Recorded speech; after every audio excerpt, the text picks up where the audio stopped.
Is it half past? Right, okay. Right, welcome to the virtual planning meeting for today. I'm Anne Thompson and I'm the chair of the committee.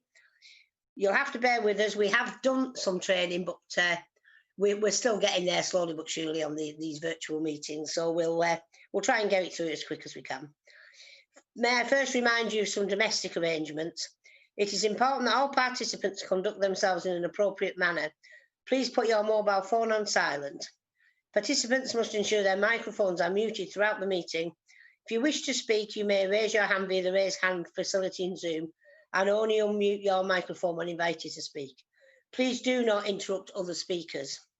Members are reminded that they should not have alternative communication lines open, i.e. other Skype chats, and that if you are contacted by a third party during the application, you should bring this to my attention as soon as possible. If members do lose connection to the meeting, we will adjourn for 10 minutes to assist them reconnecting. I would like to remind everyone present this meeting is being broadcast live to the internet.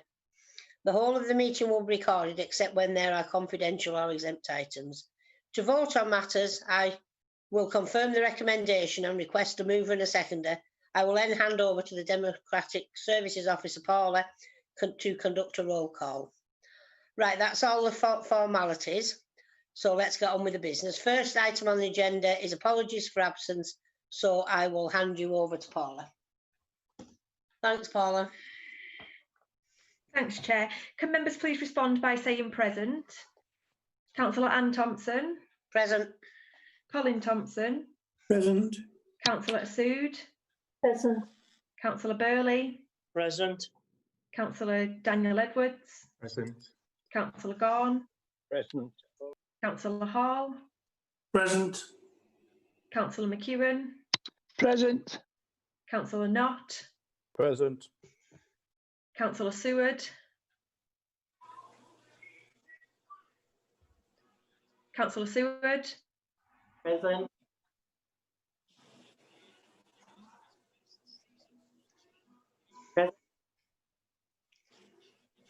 And Councillor Preston attending as a substitute for Councillor Mooney. Present. Thank you. And the officers, please respond with your job title. Jason Hipkiss. Present. Development Services Manager, Planning and Enforcement. Charles Wilton.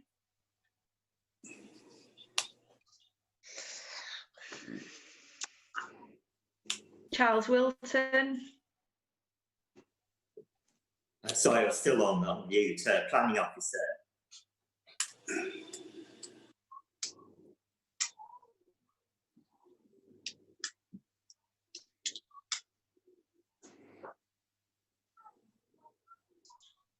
Charles, can you hear me? Yes, yes. Yes, Planning Officer. Thank you. And Debbie Starr. Yes, Head of Legal and Governance, thank you. Thank you. At today's committee, we've also got 3 objectors and the agent wishing to speak in relation to the application for the land at Sandygap Lane, Barrow. They're currently in the waiting room. We have Mr. Tung of Steve Abbott's Associates, who's speaking on behalf of the applicant. And we have 3 objectors, namely Dr. David Haley, Maddie Nicholson and Charlie McKeith. So I'll let them in at the appropriate time once the chair introduces the item. So back to you. Paula. Thanks. Paula. Yeah. You missed Councillor Husband. Yeah. Sorry, Councillor Husband. I'm here present. How could they miss you, Anita? Thank you. I don't know. No. Right, okay. Any urgent items? I haven't received any. Do you agree to note the delegation? Do you agree to delegate if anybody wishes to move anything non-delegated? Sorry, I haven't got my full agenda. I'm just reading off my iPad agenda that's off on the web. Any declarations of interest? Yeah. County matter.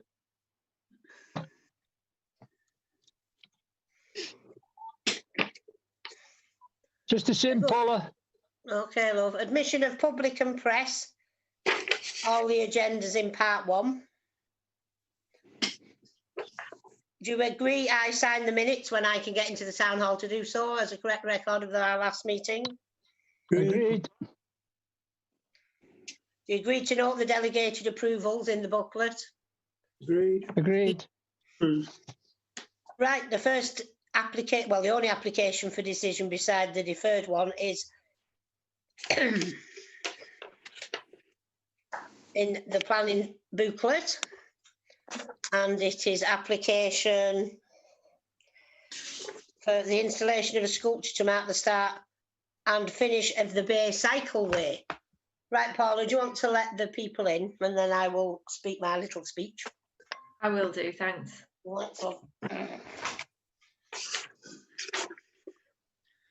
getting all mixed up with my appliances here, there's that many of them.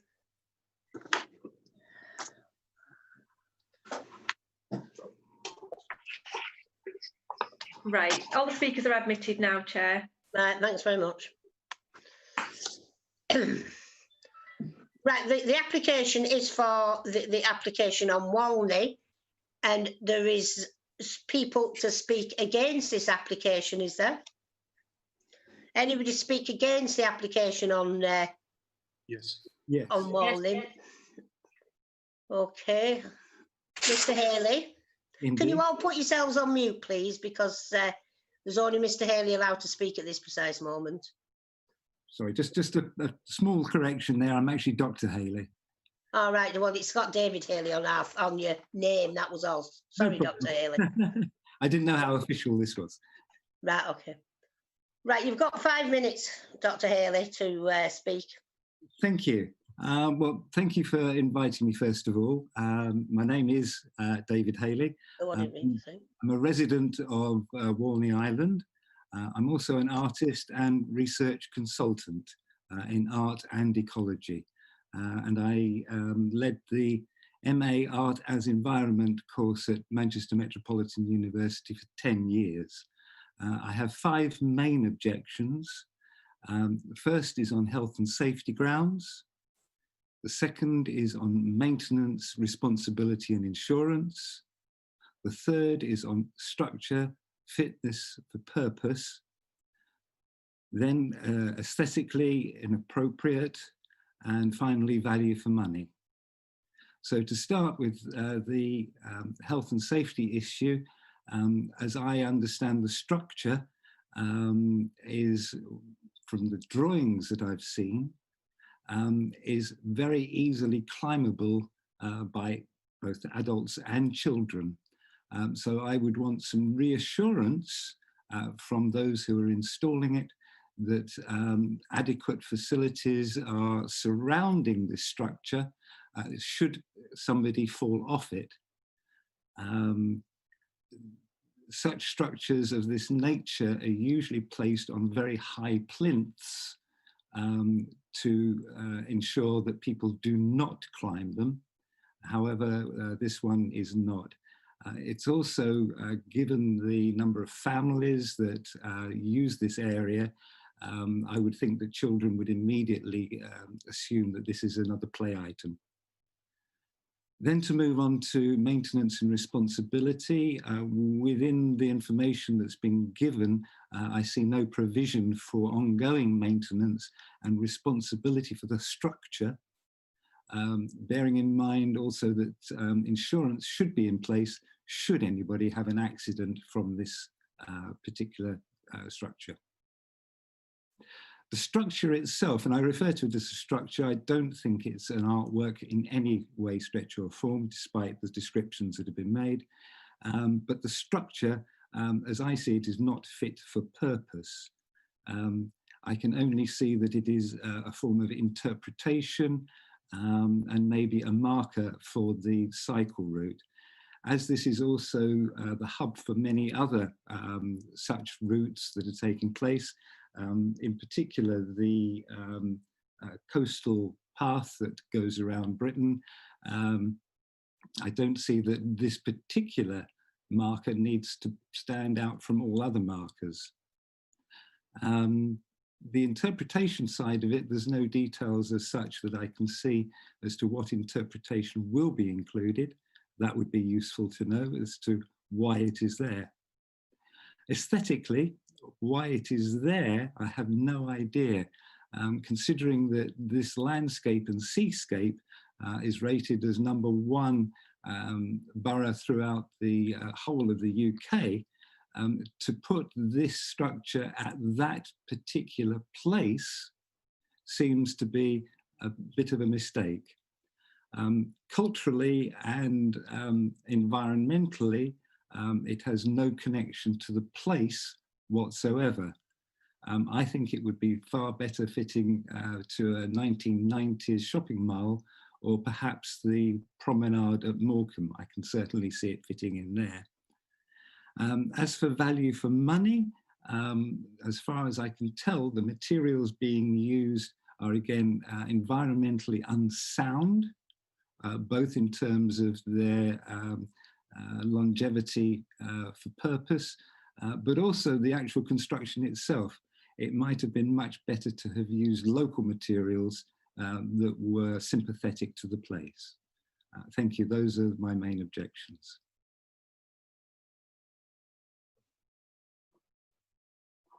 Thank you, Dr. Haley. Has there any members got any questions for Dr. Haley?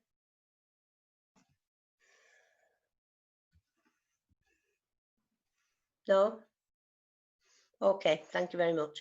Thank you very much indeed. Okay, the next one, Charlie. I'm going to declare an interest with Charlie and Maddie because I work at the Nantate Centre, so I do see them quite often. But it's only an ordinary interest, it's nothing there. Okay, Charlie, do you want to talk us through your objection? You've got 5. Thank you very much indeed, Chair.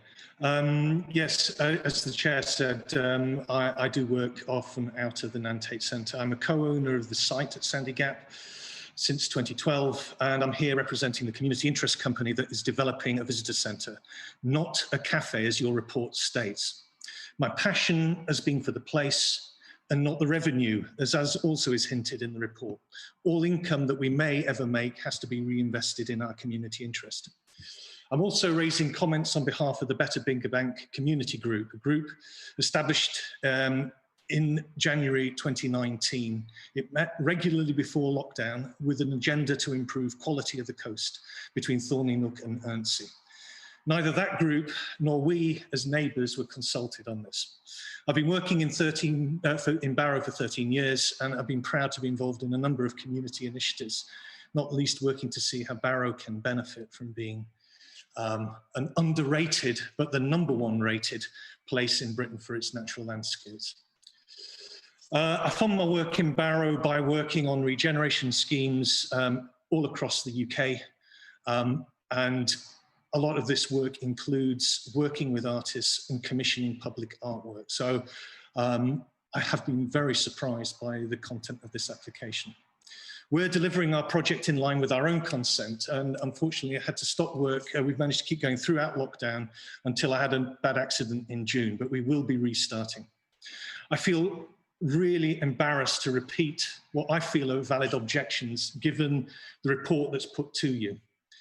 And also that the structure itself was actually completed in July last year, so there is an imperative to help this thing get through.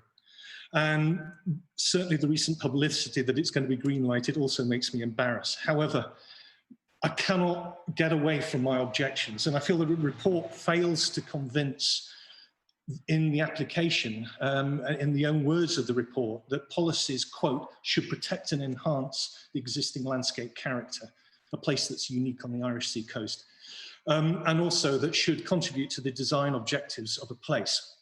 The application makes no attempt to address its context, and a clue to this is a description of its immediate setting being next to a car park. At the launch of the cycleway on the 11th of June 2015, vehicles passed through the no entry sign and through the event. It was dangerous and confrontational. It was assumed that the event was a one-off, and we've only had a trickle of people in the 5 years since turning up to start the way in their own very private way. But even so, we initiated a process with the support of Cumbria County Council that took until the 6th of March this year to be able to get approval to progress from the area committee. And some of you on this committee may well be aware of that, or on that committee. Road safety, the state of the road, and lack of observance by a minority are the main issue for local residents and daily users. And because in the report there is a belief that the application will attract large numbers of people to land the applicant doesn't own across deteriorating adopted and unadopted roadway that the Highways Authority cannot afford to maintain or enforce, it is reasonable to request as part of any approval that the scheme is not implemented until completion of a highways improvement scheme to that approved for progression by the area committee. With costs shared between my community interest company on behalf of the community of Walney and the applicant on behalf of its future audiences. The legal and consultation process will cost £3,500 with resurfacing, signage and barriers costing at least £10,000 to £30,000. And this meets the criteria for a reasonable condition. These simple improvements will far outweigh the transformation of our building or a new sign and are vital to attracting and supporting the events the applicant envisages. It's not too late to request this. Because of COVID, the process to achieve the correct traffic order has been suspended, and it remains reasonable given that while the sign is already fabricated, the public will not be able to attend a suitable unveiling and rollout of mass events for a very long time. So there are many other conditions that we do feel should be approved and many other objections that need to be addressed. But I really hope you consider this one, Chair. And I look forward to answering any questions on it.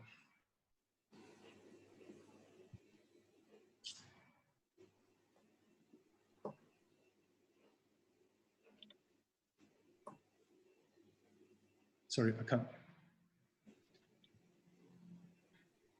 Councillor Thompson, you're on mute. I can't get used to this mute button. Anyway, thank you, Charlie. There's no questions. Right, Maddie, do you want to have your 5 minutes now, please? Chair. What? Chair. What? You've got councillors Hall and McEwen with raised hands. All right, okay. Councillor Hall then first and then McEwen. Yeah, I just need to declare an interest. I am a member of the Better Bigger Bank community group. Okay, Councillor Hall, thank you. Councillor McEwen, what did you want?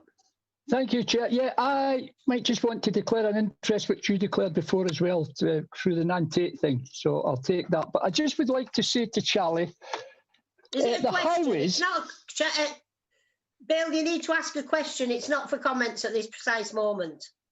Okay, okay. Okay, thank you. Right, Maddie, do you want to speak now, please? You've got 5 minutes. Okay, lovely. Thank you, Chair. That's great. Hello, so I'm Maddie Nicholson. I'm the Director of Art Gene in Barrow, which develops art in the social, natural and built environment. We're the largest arts charity and Arts Council national portfolio organisation in the area.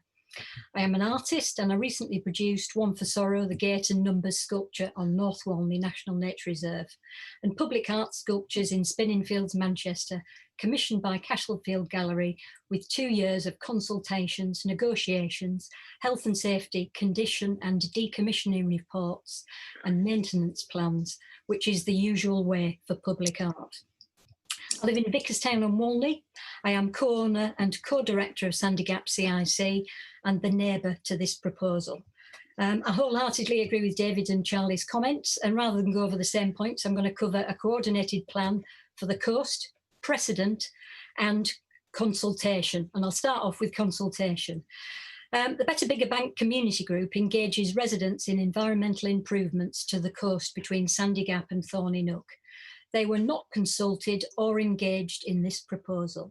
And the Chair, Nancy McKinnell, has instructed me to say that they are not in support of this application. Sandy Gap CIC, as a neighbour 10 metres away from this proposal, and the co-owners, we were not consulted or engaged and are not in support of this application, just to be really clear on that. So in light of this, what is best practice for consultation? Arts Council England advises that public artworks best practice is to engage and consult with the local community at every stage. Consultation about ideas before it's made to site placement. A successful artwork would reference the place or the context and would therefore be owned and celebrated by its community. This branding sign does not adhere to best practice. it has been pre-made with an expectation it can be put onto site without a developed local consultation. As a community, we deserve better. Next, precedent would be established. So Sandy Gap is the start and the finish of 2 other national cycle routes and a coast-to-coast walk. This proposal brands only its route with Bay Cycleway in big metal letters. In this application, if this application is agreed, a precedent would be established for at least 3 other signs for larger, more established routes at Sandy Gap. Do we want this?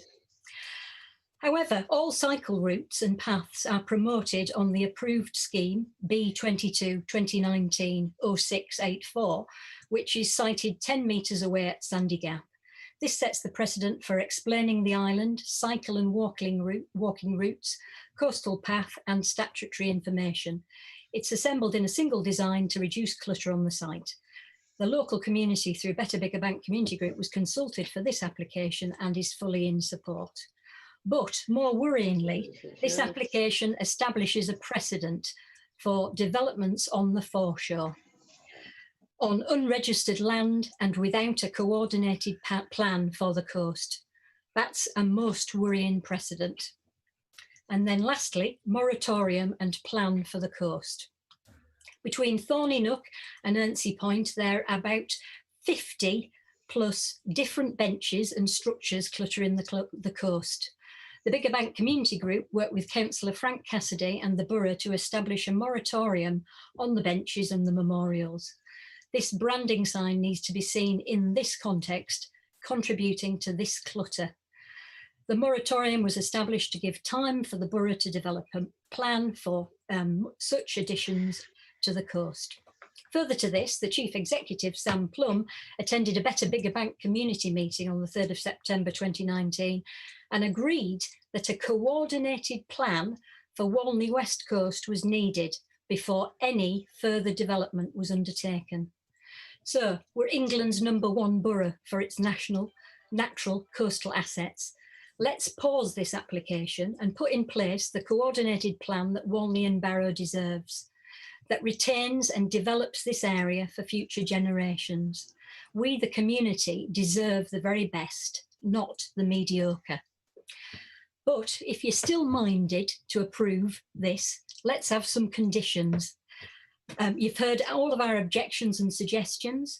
And I would say conditions should be looking at the coastal plan, pausing this, looking at the coastal plan, not commencing until a maintenance, liability and insurance scheme is in place, a condition, refabrication of the base so it does work in the right way around, and not to commence highway and to not commence until highway works are completed. However, none of these conditions can address the most important issues of precedence for diversive art and applications for unregistered foreshore. That is really worrying to me. Thank you. Okay, thanks very much. Any members got any questions? Paula? No, is there any hands up? No, there's no hands up, Chair. Right, okay, thank you very much. Is there anybody to speak in favour of this application? Mr. Tong, can you unmute yourself and you've got 5 minutes, please? Thank you. Thank you for your time today. I've obviously listened to the objectors and taken on board a lot of what has been said. So, some of the things can be considered. Obviously, some aren't, in my view, are not material planning considerations, and that's what the members need to consider, and that's what your officers obviously have done in their consideration of this application. The issues around health and safety and things like that, although they can be considered obviously from a planning point of view, they're a separate issue to this, which obviously will need to be considered by my client. I am the agent for the applicant, I'm not the actual applicant. A couple of points about, just wanted to cover it in relation to the location of the sign. It's been chosen because this is the start or finish of the Bay Cycleway. And I understand the concerns about other routes that run through here, and the issue of potentially setting a precedent. However, as is demonstrated by us being here today, that any application would be subject to a requirement for a planning application and would be open for you to consider, and that the applications have to be dealt with on their own merits, and this is the application that is before you. If other applications come in for future signs, they will obviously have to be dealt with in the same manner and against the same considerations, albeit if this scheme is approved, obviously they will have to be considered in the context of this sign being there. I would reiterate the points made in your officer's report that it's the key consideration is the landscape impact here from a planning point of view, and yes, the sign will be, or the sculpture will be visible, but that's the point of it. It's not something that's made to be hidden by landscaping or anything like that. It is made to be visible and as a focal point for the Bay Cycleway. I'm not sure if the officers have updated you, but I updated today that an identical sculpture will be erected in Lancaster at Glasson Dock. And we understand from the officers at Lancaster City Council that will be approved. We're just agreeing a construction method statement, and we're expecting a decision on that within the next couple of weeks. That will be a delegated decision. That one's not going to committee. I'd just like to say we strongly support the officer's recommendation, and again, thank you for your time. Oh, thank you, Mr. Tong. Any members got any questions for Mr. Tong? No hands are. Okay, thank you, Paula. Right, thank you, Mr. Tong. Right, Charles, do you want to give us your spiel now? Yes, thank you, Chair. Just a few words. As it's been mentioned, this is one of two applications that has been submitted. The other application was submitted to Lancaster City Council, and these are pieces of public art to identify the two ends of the Morecambe Bay cycleway. By means of background, the cycleway is 80 miles long, 129 kilometres, and it runs from Glasson Dock on the edge of Lancaster and ends at Sandy Gap. The cycleway was created in 2015, I think that's been mentioned already, and it was created with funding from the Coastal Communities Fund, and this was funding to promote sustainable tourism in the Bay Area. In terms of the issues raised, it seemed to me that there were three main ones. One was whether the Bay Cycleway, whether the ends should be acknowledged in some way, whether the ends should be celebrated. If so, whether the design was acceptable or not. And as members will have seen, it's a circular design with spokes, and that is influenced by the bicycle wheel, which seems appropriate given it is a cycleway. And the third really being the location, whether this was an appropriate location or not. Well, it would obviously need to be located at the end of the Bay Cycleway. There are very strict policies resisting development on the coast, and that has been mentioned already in the other presentations. But as an exception to that, development can be allowed in areas where there's existing development. And the report very much takes the view that we have a pocket of development here. We've got the road, we've got the building that was once known as the Beachcomber Cafe. So there is development in the vicinity. I mentioned just before about this being one of two applications. the other one being considered by Lancaster City Council. I have an email from the planning officer there saying that they intend to recommend approval. Obviously, it didn't seem much point as considering this if that was not going to be supported. Mention has been made about conditions. I was going to mention that were members to accept the recommendation, condition number 3, which talks about a construction management statement, wouldn't be required because they've actually submitted that now. But there was reference to conditions requiring the road to be improved. It seemed to me that that was more to do with whether you have a cycleway or not, rather than whether one has a piece of art.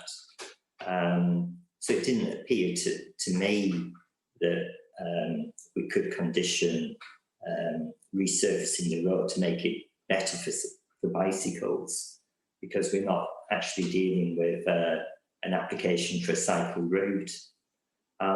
So that's the essentially the basis of the recommendation, that it should be approved.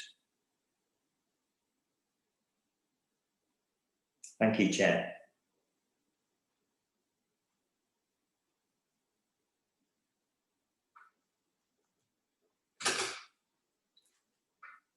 Chair.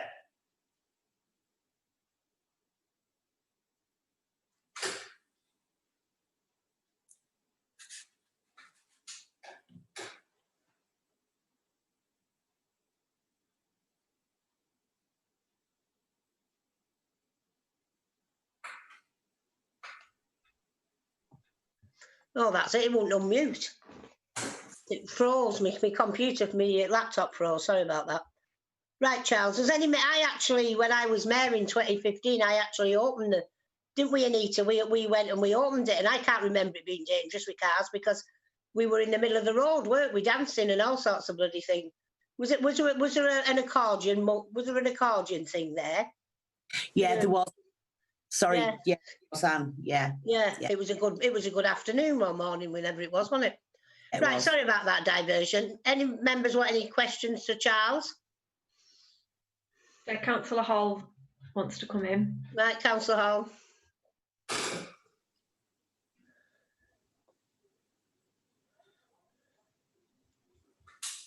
You need to unmute yourself.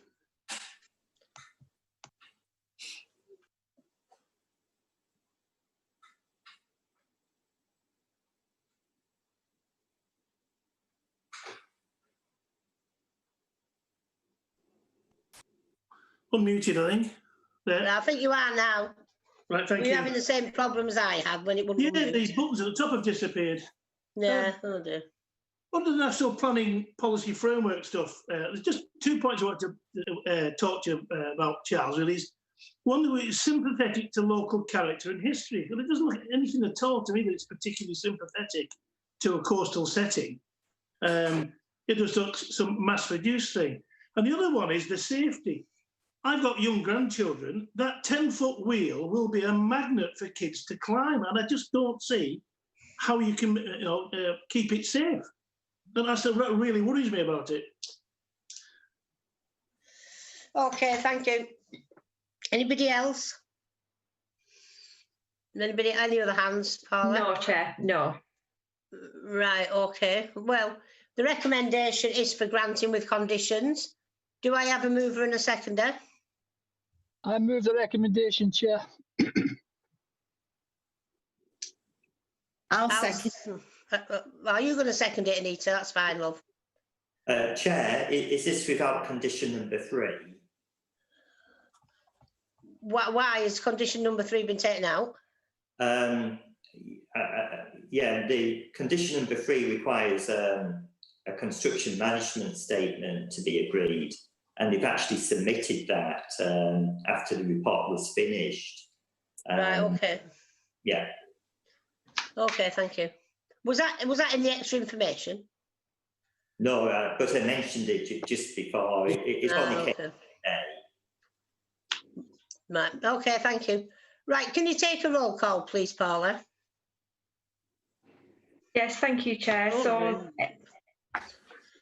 So the recommendation is for approval. If you can just reply with for, against or abstain, please. Councillor Anne Thompson. Anne Thompson. For. Colin Thompson. For. Councillor Assood. For. Councillor Burley. For. Councillor Daniel Edwards. For. Councillor Gaughan. For. Sorry, Councillor Gaughan, was that for? For. Thank you. Councillor Hall. Against. Councillor Husband. For. Councillor McEwen. For. Councillor Preston. For. Councillor Knott. For. And Councillor Seward. Thank you, Chair. That's carried with 11 in favour and 1 against.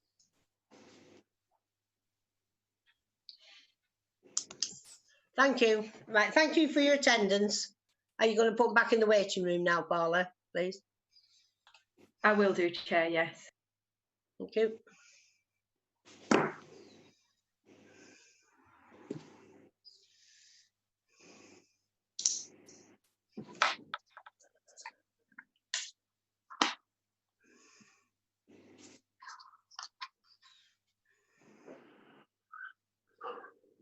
Well, I thought they were the most rude people we've ever even had at a planning committee for a long time. Did you easily see them all laughing and giggling and, oh, awful. So rude. And that's my rant for the day. Right, we'll go on to the next application, which is, when I find it, is the deferred booklet. We've had a virtual site visit on this one today, and the recommendation is for approval, but we were mindful to refuse last time. And we've had quite a good discussion. We had quite a good discussion at the site visit. So, Charles, have I just said all that and I was muted? I did, didn't I? I've just said all that and I was muted. No, we heard you, Chair. Eh? No, we heard it. We heard. Oh, that's all right. Okay, right, Charles. Thank you, Chair. This matter was considered at your last meeting and it was deferred with a minded to refuse resolution. I've written up really what the discussion as a draft reason for refusal. So I was simply going to ask you, Chair, whether the committee were happy with my interpretation of what was said at the committee meeting. It appears on page 7 of the deferred book. If you listen to me drone on even more, I can read it out if you wish. If you let me know, Chair.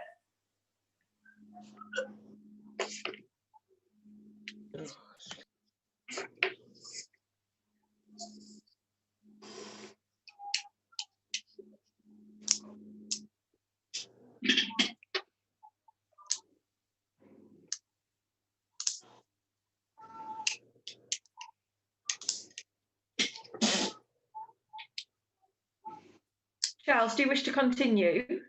Well, as I say, I've the draft reason for refusal is before committee. It's really for the chair and committee to decide whether they wish to go with the draft reason or Absolutely, Charles. But we were mindful to add an addendum or whatever to it, or another reason that we want the site visit. Is that taken separately? How would we do that? We want a tree preservation order putting on it. Yeah.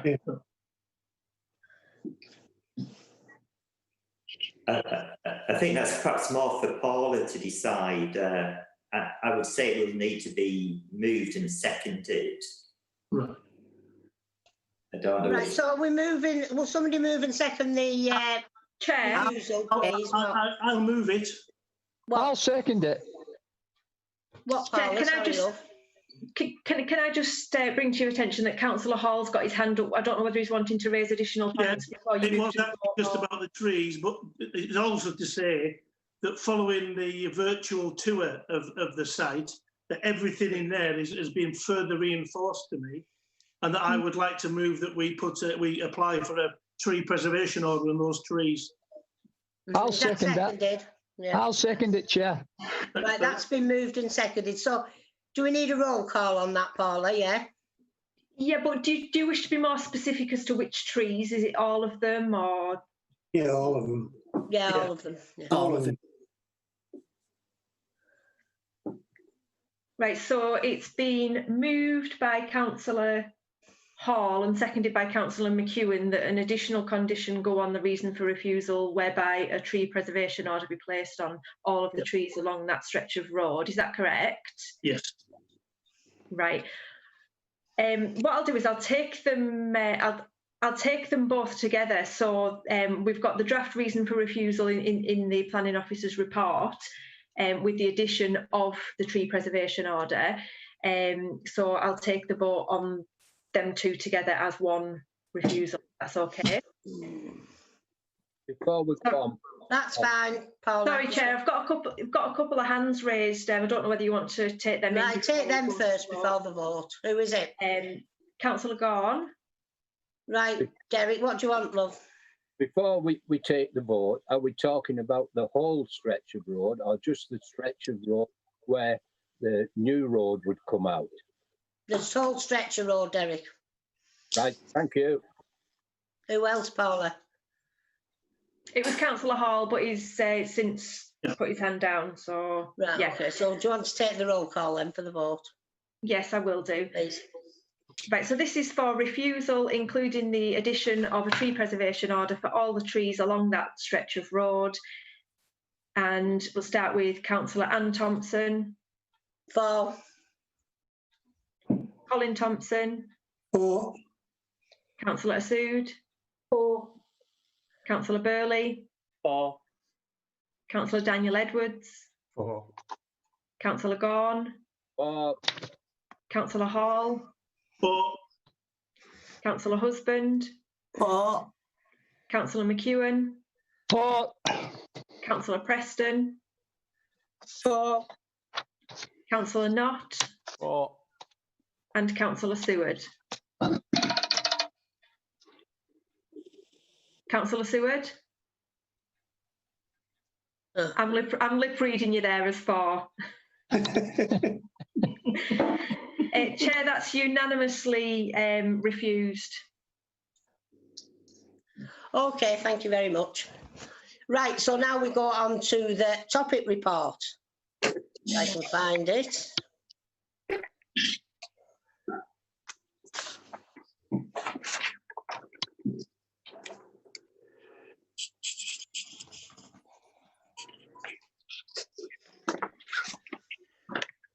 Right, Charles, do you want to take us through the topic report, please?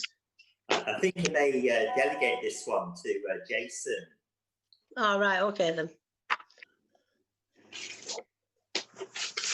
Thank you, Chair. This is somewhat of a rare application before the members. It's the report seeking agreement to an application to withdraw an enforcement notice, the works having been completed in 2012. And the backstory to this is that there was a single dwelling approved in 2000 and subsequently completed in 2006.